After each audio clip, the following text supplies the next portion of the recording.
Tyler Perry built a movie empire by selling out black women. So this was another article that I found interesting.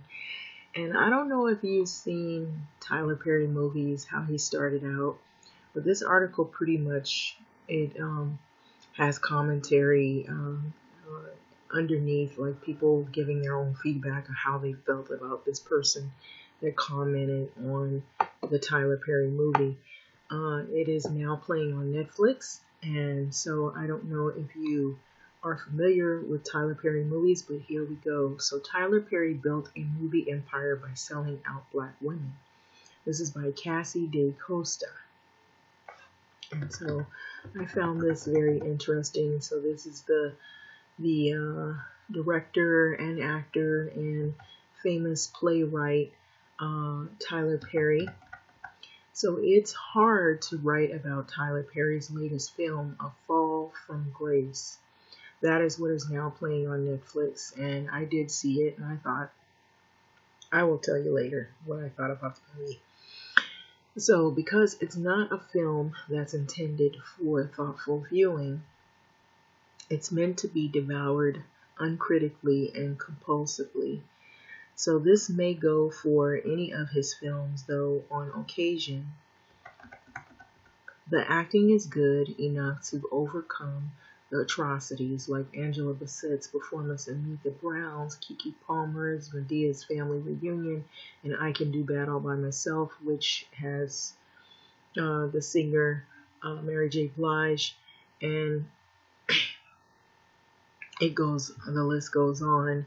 And who more recently starred in Tachiko Mawale's Excellent Solace. And so, unlike those earlier Perry films, A Fall from Grace is a full and a melodrama with no comic relief to give talent actors Crystal Fox and Felicia Rashad room to breathe under the strain of a pedestrian and offensive screenplay. Okay, so the film is one level about elder abuse, and on the other is the apparent naivety of an older woman who is desperate to be loved even when it all seems too good to be true. So Perry fuses the two themes because the later victim blaming is an easy way to moralize the film's absurd sequence of events, which are all solved by a rookie public defender who, no kidding, detests people who have committed crimes. So this public defender, Jasmine Bryant, who is Brescia Webb, is married to a cop, Matthew Law, who at the beginning of the film tries and fails to save an elderly woman who is threatening to jump off a rooftop of a boarding house nursing home she lives in. So later, Jasmine finds herself assigned to a simple plea deal case. An older woman named, guessed it, Grace, who is Fox, allegedly murdered her much younger husband, Shannon Machad Brooks, and has confessed to the police. So Jasmine doesn't shine in court. So her boss, Perry himself, an unconvincing wig and beard, assigned her the case with an expectation that Jasmine will have Grace promptly sign this plea deal. So this arraignment works for Jasmine, but her desire to be a public defender is waning, since she believes that all her clients are murderers, liars, thieves, unworthy of her commitment. She would prefer to be enveloped in the goodness of her domestic life with her police hubby.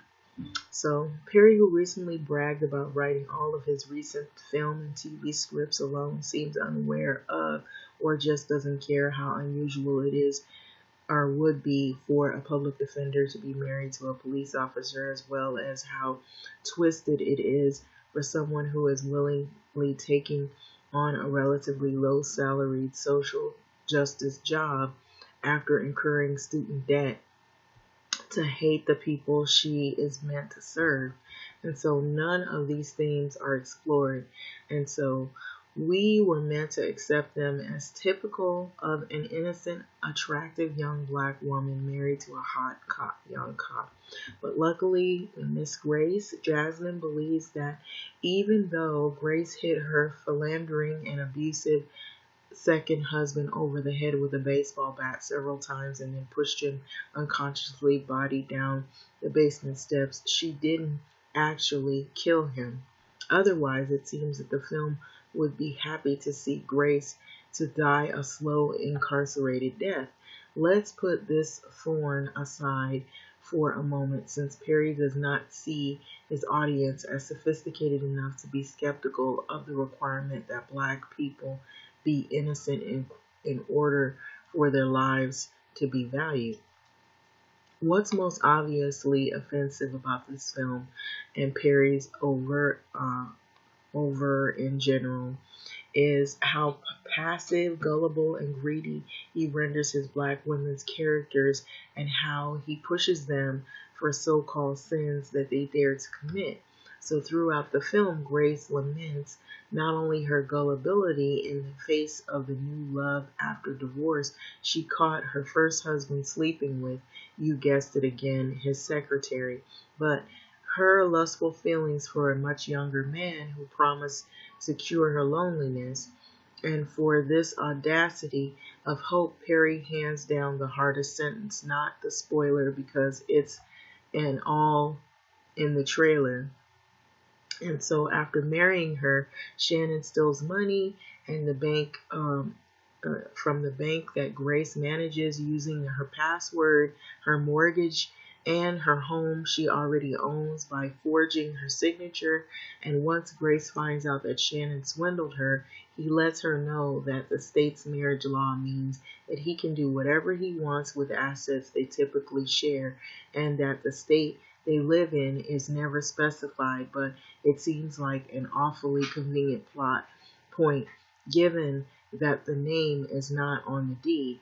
And so Grace finds out with the help of her friend Sarah Rashad that the civil suit would take too long and be too expensive to bring forth. So after being found out, Shannon's basks in his shameless luxury by smoking doobies in the bed and bringing women home while Grace is there, so she kills the bastard. And so even in his romantic comedies, Perry is obsessed with having black women tamp down their perceived arrogance. So in Meet the Browns, in 2008 version, Bassett plays Brenda, dynamic, discerning, single, and newly jobless woman who is struggling to care for her children. And when she finds out that her father, whom she never knew, had passed away, Brenda goes to Georgia for a funeral and meets her half-brothers and sisters who make up the outspoken and uncouth Browns. And so in the course of the family reunion, Brenda manages to build the family ties never had she never had in turn, and the Browns help her with her own children. So naturally, Brenda is resistant when Harry Rick Fox, a basketball scout with his eyes on her talent's son, tries to step in and the wife and wifey her up. And so Harry ends up buying Brenda's late father's old house for her and her kids to live in, which leads to more suspicion on Brenda's part, which Harry scolds her for after she confronts him. Eventually, Brenda's son, Mike Jr., tells her that Harry is more of a father to him than his biological father, who is still alive and shows up when Mike Jr. gets signed to a basketball team than he ever was. So Brenda and Harry get married. So I could go on, and so I Can Do Battle by Myself sees Tahara P. Henson, which I said it was Mary J. Blige because Mary J. Blige is in one of the movies that Tyler Perry put out, and I believe it is this one because P. Henson is in the movie, but I believe Mary J. Blige stars in the movie, if I'm not mistaken, because I think I had a copy of it as myself. And so she is named April, who goes on as a selfish party girl to mother and wife her badness. in which includes drinking and sleeping around, and explaining the film as due to the sexual abuse she suffered at the hands of her stepfather, April's future husband, Sandino. Adam Rodriguez, a former child laborer who works on the boards in her house, inserts himself in enough in her life that he is he then saves her niece, who she becomes the guardian of after her sister's death, and from being raped by her own abusive boyfriend, Randy. Perry drags characters Medea in both of these films, playing a no angel auntie who begrudgingly saves the children before the bad black women have learned their lesson. And so, but Perry's dramas, there is no Medea hunky basketball scout or kindly Latino laborer to hand down wisdom and watch the kids until the stubborn black lady comes to her senses enough to get married. And so instead, the women must fall hard their desires and to be loved, to have sex and take risks, and leave them incarcerated or with HIV. Okay, and so that has been in some of his films. So Perry claims that this is the kind of salt and sap that his audience loves, and that want to see Bible verses translated into most base conservative interpersonal dramas starring the all-black cast, because these are the stories that ring true to them. So in fact, Perry, while offering lucrative work to supremely talented black actors who face racist discrimination throughout the rest of the industry, actually does a major disservice to his employees, and he sells out his leading ladies for cold hard cash without the input of actual black women writers, producers who may have the insight to tell more dignified and honest stories. And so it goes on to say Shannon Chukwu Clemency comes to mind as a kind of black woman helmed project that should get the platform A Fall from Grace has, but in the end, with or without writer's room, Perry is in the game to make money off the non-cinephilic black Americans looking for entertainment featuring characters who resemble the people they know, by using his company to reproduce prejudice primarily about black women his audience may or may not already hold. Perry does not simply capitalize, but synthesizes in the name of representation a new holy grail in the mostly empty response to racism in the film industry. He lifts the worst ideas and impulses into plain view, a fall from grace indeed. And so that is the criticism that I saw about this movie that is playing now on Netflix. If you haven't seen it, you might want to look at it. So here is a few reactions. Corey, I've seen many weak screenplays that great acting pulled out of the best of it. Perry has had a few flops. What screenwriter hasn't? But all in all, his work is great and very uplifting, and the man built an empire from the Chitlin circuits on stage plays. That achievement alone will always get me to appreciate the man's work. So that was one reaction by a Corey. So kids, if you want to pick out or pick apart a person or an idea, or it's always easy to tear down, destroy, and to offended, to hate, and to find fault with. The hard part is lifting up, building, supporting, loving, respecting. And I don't like his films, but I respect the man, and he's once done more for others than the vast majority of us ever will. That's commendable. So if you want to look for specks of dirt, then that karma is on you. Okay, so that's by kids. So this is a movie, dear. It's for entertainment purposes, and it's not for crucial. It's not that crucial. Let it go. Okay. That is by Karen. So 1987 says a touch of fiction, nonfiction in the drama with some good actors and actresses makes for good storytelling. Okay. Gia, the box office is real judge of movies. Mr. Perry is a movie producer, not a social worker. Zion, I would like to write for Mr. Perry whenever he's ready to grow his team of writers. Regardless of the article's criticism, he has grown a paying audience from the ground up, something no other person in the industry has done. Okay. LDT66, Mr. Perry actually touches on issues and realities all women have come across in some form or other. He portrays the good and the bad in women very honestly. Okay, next. He has strong women characters in his movies. I think this person just sees the negative. That's by Sandra.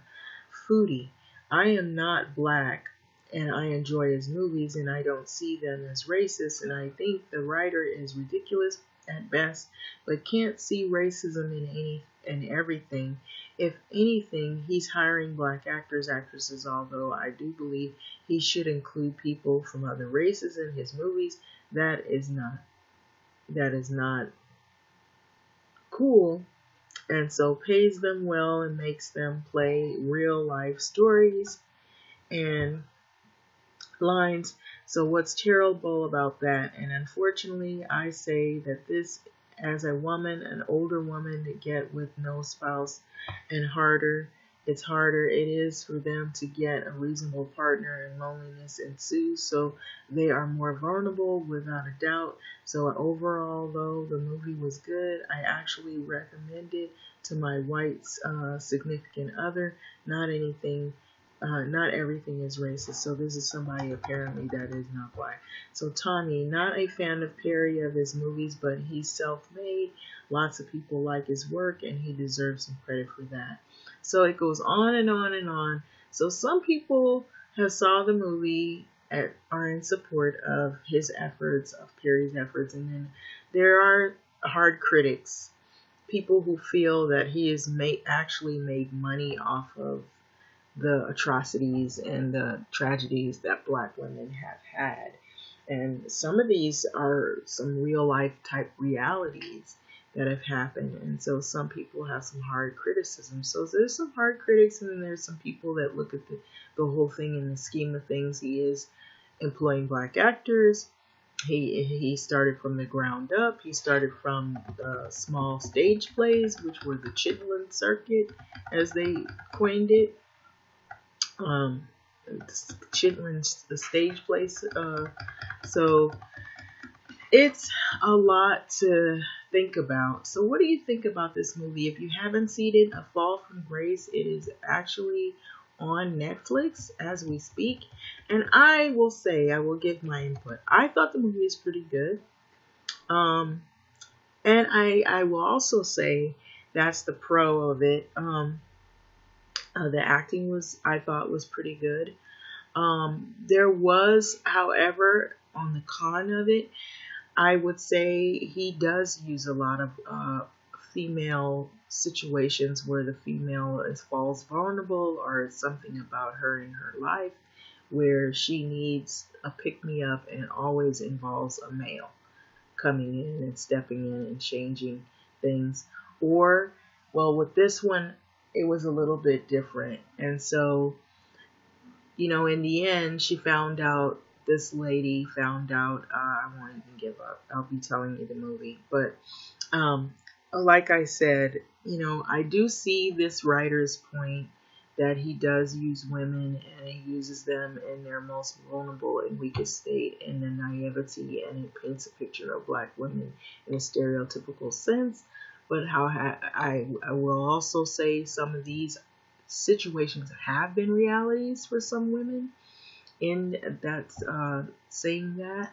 But by putting it on in movies, you have to sometimes write your movies in a way where it also uplifts the woman, so it doesn't look like she's extremely naive.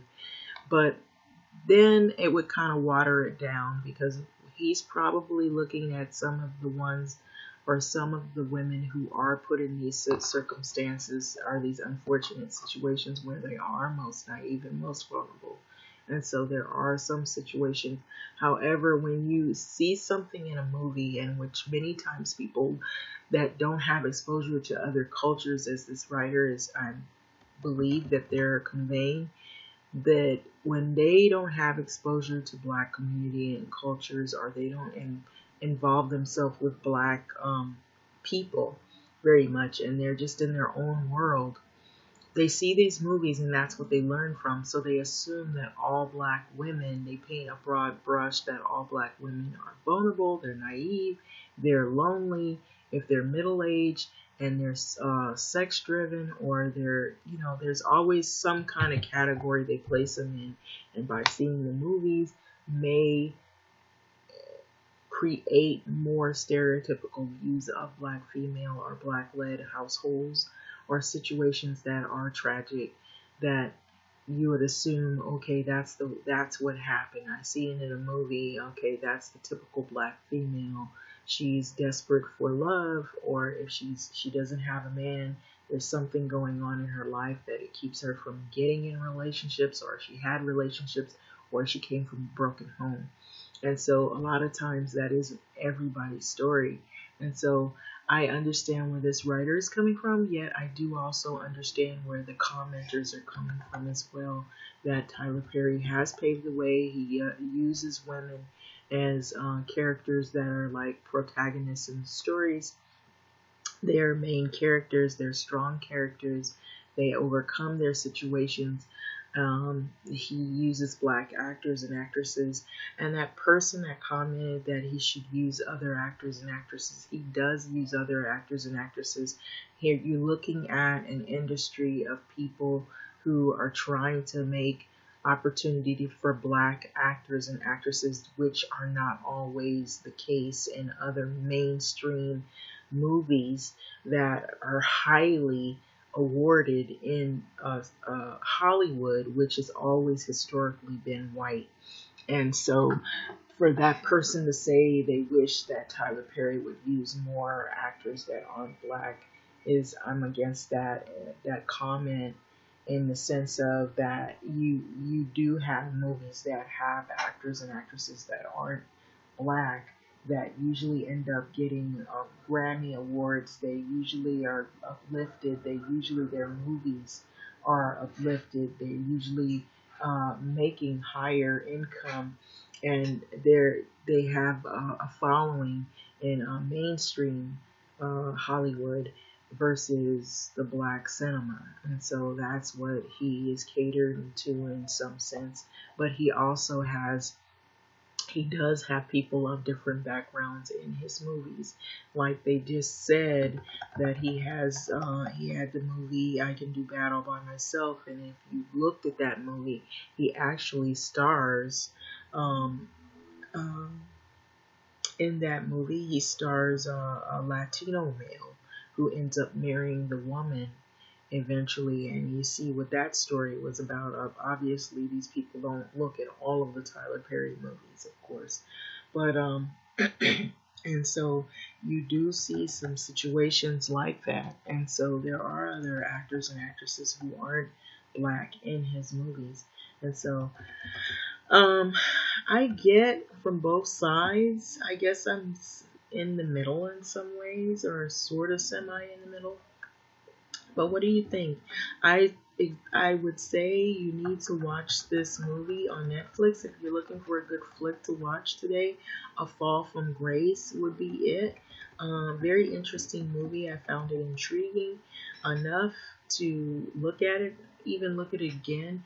And I do really relate to seeing some of those situations are serious life situations that do happen in places that you are unsuspecting, where people are swindled. There is elderly abuse, which is often talked about, often not talked about enough. And so, having said that, I'm gonna let this video go. This is more about commentary of the movie and what do you think about it. I guess if you wanna give your feedback if you've already seen the movie. If you haven't, you might want to check it out. It's A Fall from Grace. It's a Tyler Perry movie, and it is on Netflix. Thanks for listening.